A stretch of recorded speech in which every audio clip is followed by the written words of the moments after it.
महाराज जी खुश जी हैं सूरत से। ये कह रहे हैं कि डेली नाम जप तो करते हैं गुरुजी, पर जीवन में जो उतार चढ़ाव आते हैं उसमें गुरुजी कैसे फेस यहाँ करें डेली उसको? नाम जप से नहीं होता, निरंतर नाम जप से होता है। मान लो थोड़ी देर नाम जप किया, इसके बाद मनमानी आचरण किए, पोछा लगा दिया, खिड़कियां खोल दी, गंदी हवा चली और जोर से गंदा हो गया। सातु दीर्घकाल निरंतर सत्कार सेवितो दृढ़ भूमि।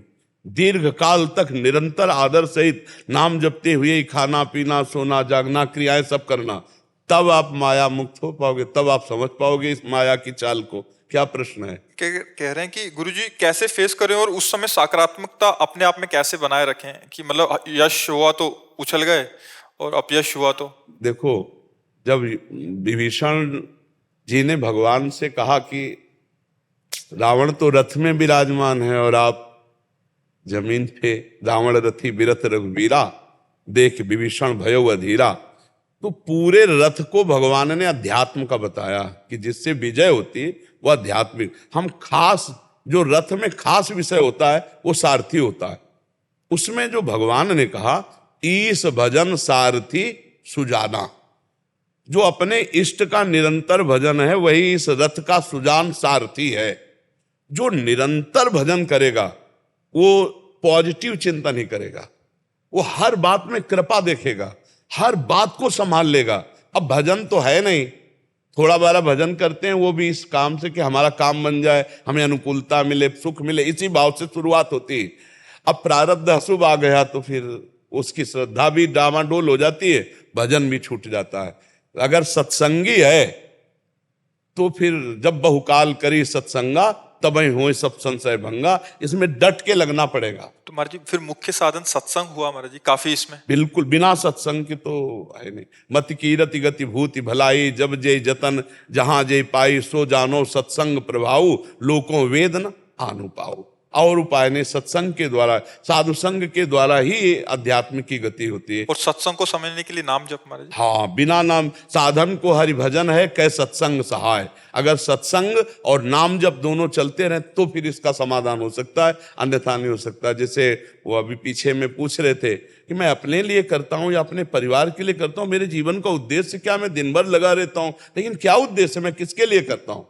तो सब भगवान के लिए। ये बात को समझो, अनजाने में भी आप भगवान के लिए कर रहे हो। ये बात को अगर समझ गए तो बात बन जाएगी। और अगर भगवान के लिए कर रहे हो तो तुम्हारे लिए जो विपत्ति आई है, जो दुख आया है, जो अपमान आया, वो परम मंगल विधान है। बस चुपचाप सह जाओ, आगे देख लेना, परिणाम मंगल होगा। ये बात भगवान का भक्त समझता है और कोई नहीं समझता। ये बोला विपत्ति क्या मंगल हो सकती है, अपमान क्या, प्रतिकूल क्या मंगल हो सकता है? बोला हमारी सोच एक मानुषिक और सूक्ष्म नहीं है और दूरदर्शी नहीं, और भगवान बहुत दूर की देख करके हमारा मंगल कर रहे हैं। महाराज जी जब परिस्थिति आती है जैसे अनुकूलता या प्रतिकूलता वाली, तो उसमें हम काट नहीं पाते। इसलिए नहीं काट पाते कि जो ही परिस्थिति आए तो पहले भगवान, अनुकूलता आई तो भगवान की बड़ी कृपा, प्रतिकूलता आई तो भगवान ने दी है, अब हम काट लेंगे।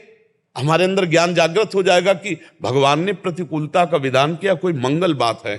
हमारी भले समझ में ना आवे, कोई मंगल हम चुपचाप सह लेते, देखते हैं क्या मंगल होता है, पक्का मंगल होगा परिणाम में। अब भगवान से तो जुड़ा नहीं अंदर से, सुबेरे शाम वो अगरबत्ती जला देना जुड़ना नहीं कहते।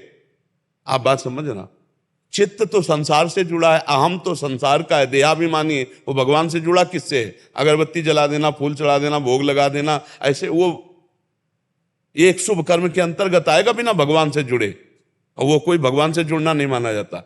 जुड़ना तो मन से होता है, चित्त से। वो भोग लगावे ना लगावे, चित्त से जुड़ा मुरारी पादार्पित चित्त वृत्ति। एक एक वृत्ति भगवान से जब जुड़ती है तब ये बात आती है कि घोर विपत्ति में भी आनंद का अनुभव होता है। प्रहलाद जी टूटे क्या, 5 वर्ष के थे, जहर पिलाया गया, आग में जलाया गया, सांप से डसवाया गया, क्या क्या, पर हर में उनको भगवान का कृपा प्रसाद, हर जगह उनको भगवान का दुलार दिखाई दे रहा है।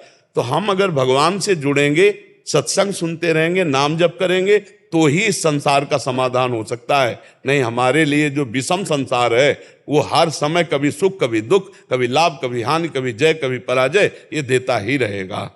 इसको हम सम रूप से सह सकते हैं, इसको मिटा नहीं सकते। हमारे जी तभी कोई इतने डिप्रेशन में चले जाते हैं, अपने शरीर नष्ट कर लेते हैं, मतलब वो काट नहीं पा रहे उसको। भगवान से नहीं जुड़े हैं ना। भगवान से नहीं जुड़े। हाँ, तब लग कुशल न जीव कहूं, सपने हो मन विश्राम, जब लग भजत न राम कहूं, शोक धाम तज काम। हर परिस्थिति में बोले अब क्या होगा, अब वही होगा जो भगवान मंगल विधान रचे होंगे, कोई ना कोई भगवान रास्ता निकाल देंगे, और निकाल देते हैं, पक्का निकाल देते हैं। अब जीव को विश्वास नहीं, भगवान से जुड़ा नहीं, तो अहंकार उसे फिर नष्ट करता रहता, फिर तो कर्म नष्ट कर देंगे। अवश्य में भोक्तव्यम कृतम कर्म शुभाशुभम। जी।